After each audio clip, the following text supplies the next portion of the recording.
It was almost midnight when Ethan finally clocked out of the small auto shop downtown. The rain hadn't stopped for hours, and all he could think about was getting home to his little girl, Lily. She'd probably fallen asleep waiting for him again, her favorite stuffed bunny in her arms. The thought tightened something in his chest, guilt, love, exhaustion all mixed together. He pulled his jacket tighter and hurried down the dim street toward the bus stop. That's when he saw her. Sophia Langford, his boss. The woman everyone in the company both respected and feared. Always in control, always perfectly put together. But now, she was leaning against a lamppost, her hair plastered to her face, her eyes glazed. Two men were standing too close, smirking, one reaching for her arm. Ethan's heart pounded. He didn't even stop to think. He sprinted across the street, his boots splashing through puddles. "Hey," he barked, stepping between them. "She's with me." The men scoffed, muttered something under their breath, but the look in Ethan's eyes, that hard, "don't mess with me" stare only a father fighting for someone's safety could have, made them back off. Sophia blinked up at him, her voice slurred. "Ethan?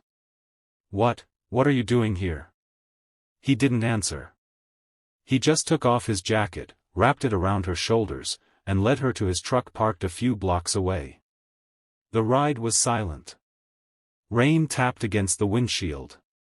She kept murmuring apologies, something about stress and loneliness, words that didn't quite fit the image she projected at work. Ethan didn't pry. He just drove her home, helped her unlock her apartment door, and made sure she was safe before leaving.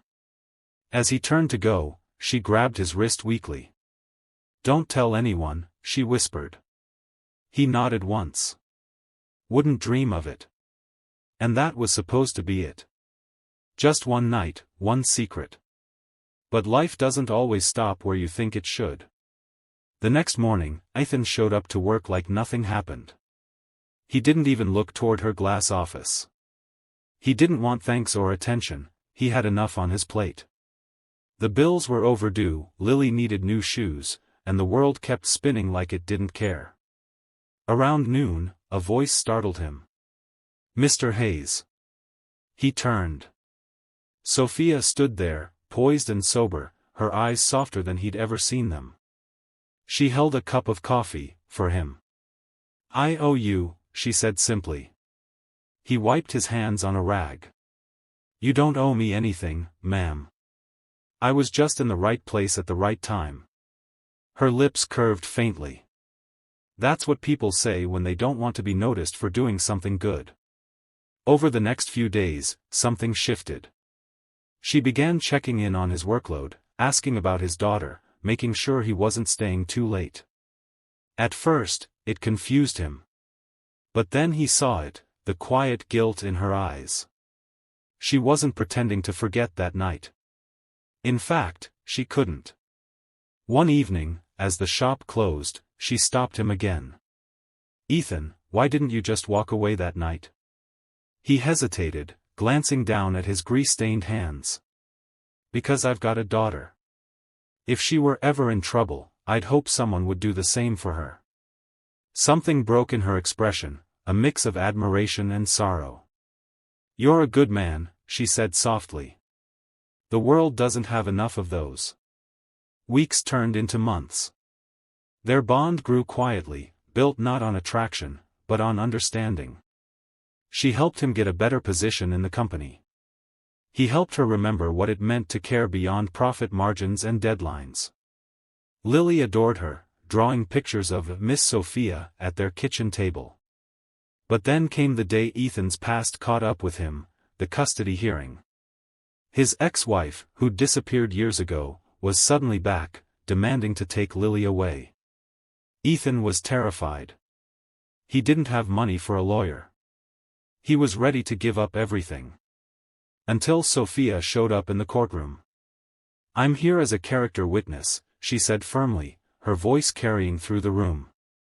"Ethan Hayes is one of the most selfless, responsible men I've ever known. He deserves to raise his daughter." The judge listened. And for the first time in a long time, luck turned in Ethan's favor. Afterward, outside the courthouse, Sophia smiled at him. "Guess we both saved each other, huh?" He looked at her, emotion thick in his throat. "Yeah. I guess we did." They stood there for a moment, under the same kind of rain that had brought them together months before. But this time, it wasn't lonely. It was cleansing, like the past was washing away, leaving only hope.